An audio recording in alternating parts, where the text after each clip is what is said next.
নমস্কার বন্ধুরা, আমি অর্পিতা। আমার চ্যানেলে আপনাদের স্বাগত জানাই। আমার মতো যারা খাদ্যরসিক তাদের কাছে স্ট্রিট ফুডের আকর্ষণ কিন্তু অন্যতম। কলকাতার স্ট্রিট ফুড পৃথিবী বিখ্যাত, আমরা সকলেই জানি।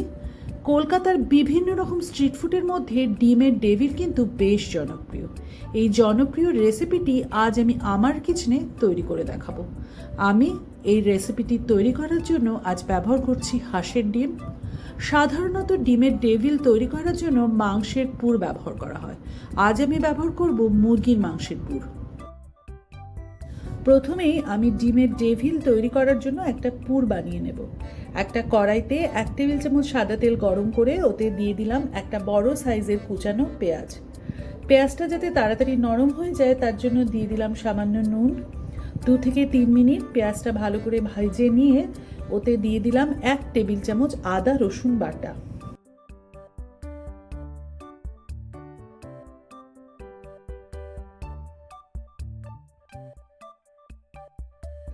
আদা রসুনের কাঁচা গন্ধ চলে যাওয়া পর্যন্ত 2 থেকে 3 মিনিট খুব ভালো করে ভেজে নিয়ে আমি ওতে দিয়ে দিলাম বেশ খানিকটা কুচনো কাঁচা লঙ্কা। এখানে আমি 6-7টা কাঁচা লঙ্কা কুচিয়ে নিয়েছিলাম।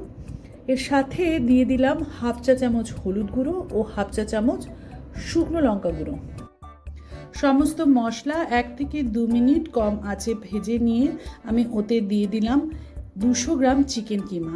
এখানে আপনারা চিকেন কিমার পরিবর্তে মাটন কিমা ব্যবহার করতে পারেন।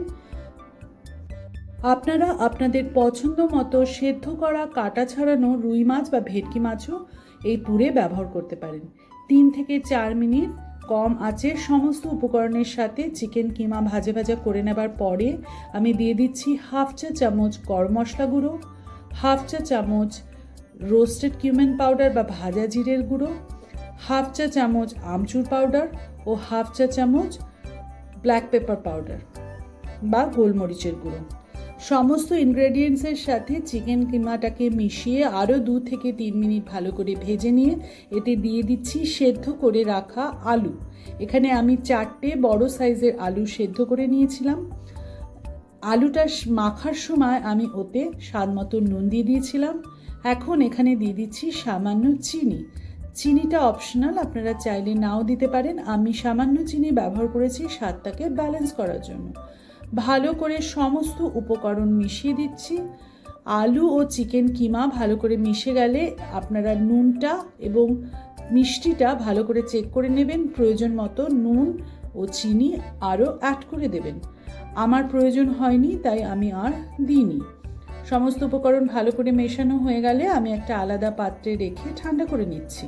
আপনারা কিন্তু এই পুরটা তৈরি করার সময় শুধু আলু দিয়েও তৈরি করতে পারেন।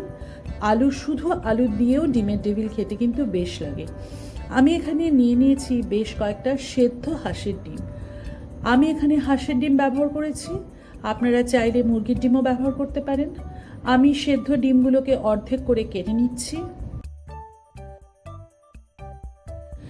এবার একটা বলে 2 টেবিল চামচ কর্নফ্লাওয়ার ও 1 টেবিল চামচ ময়দা নিয়ে তাতে সামান্য নুন মিশিয়ে জলের সাহায্যে একটা পাতলা স্লারি তৈরি করে নিচ্ছি।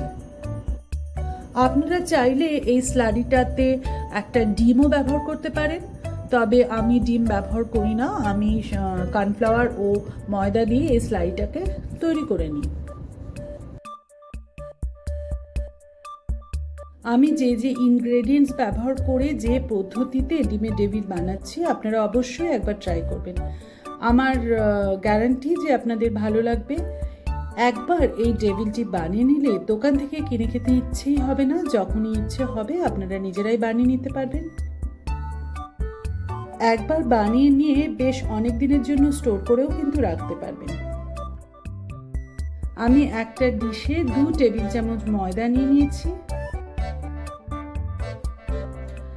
পুর থেকে খানিকটা করে পোর্শন নিয়ে হাতের তালুতে রেখে ভালো করে চ্যাপটা করে নিয়ে অর্ধেকটা করে ডিমের অংশ নিয়ে আমি ডিমটাকে ওই পুর দিয়ে ভালো করে কভার করে দিচ্ছি। এইভাবে আমি একটা একটা করে ডিমের ডেভিল তৈরি করে নিচ্ছি। ডিমের ডেভিলগুলোকে শুকনো ময়দায় কোট করে নিতে হবে, তাই শুকনো ময়দার উপর রেখে দিচ্ছি। ডেভিল তৈরির সময় খুব ভালো করে চেপে চেপে শেপ দেবেন, না হলে কিন্তু ডিমের থেকে পুরটা আলাদা হয়ে যেতে পারে। আমি সব কটা ডেভিল তৈরি করে নিলাম। এবার শুকনো ময়দায় ডেভিলগুলোকে কোট করে নিচ্ছি। শুকনো ময়দায় কোট করে নিয়ে আমি যে স্লারিটা তৈরি করেছিলাম তাতে ভালো করে ওই এক একটা ডেভিল কোট করে নিয়ে আমি বিস্কুটের গুঁড়োর উপর রেখে দিচ্ছি। কেবিন স্টাইল ডিমের ডেভিল বানানোর জন্য ব্রেড ক্রাম্ব বা বিস্কুটের গুঁড়ো প্রয়োজন হবে। দেখুন, প্রত্যেকটা ডেভিলকে আমি ময়দায় কোট করে স্লারিতে আবার কোট করে আমি বিস্কুটের গুঁড়োতে কোট করে নিচ্ছি। দেখুন স্টেপগুলো, আমি খুব ভালো করে বিস্কুটের গুঁড়োতে কোট করে নিচ্ছি প্রত্যেকটা ডেভিল। যে কোনো ব্রেড ক্রামে কোট করা কোনো ফ্রাই সবসময় ডাবল কোট করতে হয়, না হলে ভেঙে যাওয়ার চান্স থাকে। দেখুন, একবার আমি প্রত্যেকটা ডেভিল বিস্কুটের গুঁড়ো বা ব্রেড ক্রামে কোট করে নেওয়ার পরে আবার স্লারিতে ডিপ করে আমি আবার ব্রেড ক্রামে কোট করছি। দেখুন, আমি যে এর আগে ময়দাতে, শুকনো ময়দাতে আমি ডেভিলগুলোকে কোট করেছিলাম, যে এক্সট্রা ময়দাটা রয়ে গিয়েছিল সেই ময়দাটাকে আমি স্লারিতে মিশিয়ে দিয়ে আরও একটু জল মিশিয়ে আমি স্লারিটাকে বাড়িয়ে নিয়েছি। এবার দেখুন ডাবল কোট করে নিচ্ছি। এইভাবে প্রত্যেকটা ডেভিলই খুব ভালো করে ডাবল কোট করে নিচ্ছি। দেখুন সবকটা ডেভিল এইভাবে তৈরি করে নিলাম। এবার কিভাবে স্টোর করব আমি বলে দিই। ডিমের ডেভিলগুলোকে আমি একটা এয়ারটাইট কন্টেনারের মধ্যে রেখে দিচ্ছি। এবার খুব ভালো করে ঢাকনাটা আটকে দিয়ে ডিপ ফ্রিজে 15 থেকে 20 দিন পর্যন্ত খুব ভালোভাবে রেখে আপনারা খেতে পারবেন। যখন ভাজবেন তার কিছুক্ষণ আগে বের করে নিলেই হবে। আমি ডিমের ডেভিলগুলোকে সেট হওয়ার জন্য 1 ঘন্টা ফ্রিজে রেখে নিলাম। ফ্রিজ থেকে বের করে এবার দেখুন ডেভিলগুলোকে আমি ভেজে নেব। একটা কড়াইতে আমি বেশ খানিকটা সাদা তেল গরম করে নিয়েছি। এবার তেল ভালোভাবে গরম হয়ে গেলে হাই ফ্লেমে কিন্তু আমি ডেভিলগুলো ভাজবো। অবশ্যই যে কোনো ব্রেড ক্রাম্বে কোট করা ফ্রাই হাই ফ্লেমেই ভাজতে হয়, না হলে ভেঙে যেতে পারে। ফ্লেম হাই করে আমি ডেভিলগুলো ছেড়ে দিলাম এবং 3 থেকে 4 মিনিট নাড়াচাড়া করে আমি ভালো করে ভেজে ডেভিলগুলোকে তুলে নিলাম। অবশ্যই এপিটোপিট করে ভাজবেন, না হলে একটা দিক বেশি পুড়ে যাবে, একটা দিক কাঁচা থেকে যেতে পারে বা খুব বেশিও পুড়ে যেতে পারে। সাধারণত যে কোনো কেবিন বা চপের দোকানে অনেক তেলে ডেভিলগুলোকে ভাজা হয়, সেক্ষেত্রে বেশি নাড়াচাড়ার প্রয়োজন হয় না। তবে আমরা যেহেতু বাড়িতে বানাই, একসাথে অনেকটা তেল তো আমরা গরম করে ব্যবহার করি না, সেই জন্য আমি কম তেলে ভাজছি, তাই জন্য একটু নেড়ে চেড়ে ভাজছি যাতে একটা দিক বেশি পুড়ে না যায়। 2 থেকে 3 মিনিট এদিক ওদিক করে ভালো করে গোল্ডেন কালার আসলে আমি ডেভিলগুলোকে তুলে নিচ্ছি। পরিবেশনের জন্য তৈরি ডিমের ডেভিল। এর সাথে পরিবেশন করেছি আমি বেশ কিছু স্যালাড, কাসুন্দি, লঙ্কা, ওপর থেকে ছড়িয়ে দিয়েছি বিট নুন। আপনারা অবশ্যই একবার ট্রাই করুন রেসিপিটা, আপনাদের ভালো লাগবেই লাগবে। একবার যদি আপনারা বাড়িতে এই রেসিপিটা বানিয়ে নেন তাহলে আর কখনোই দোকান থেকে কিনে খাবেন না। ট্রাই করে আমাকে জানাতে ভুলবেন না কিন্তু।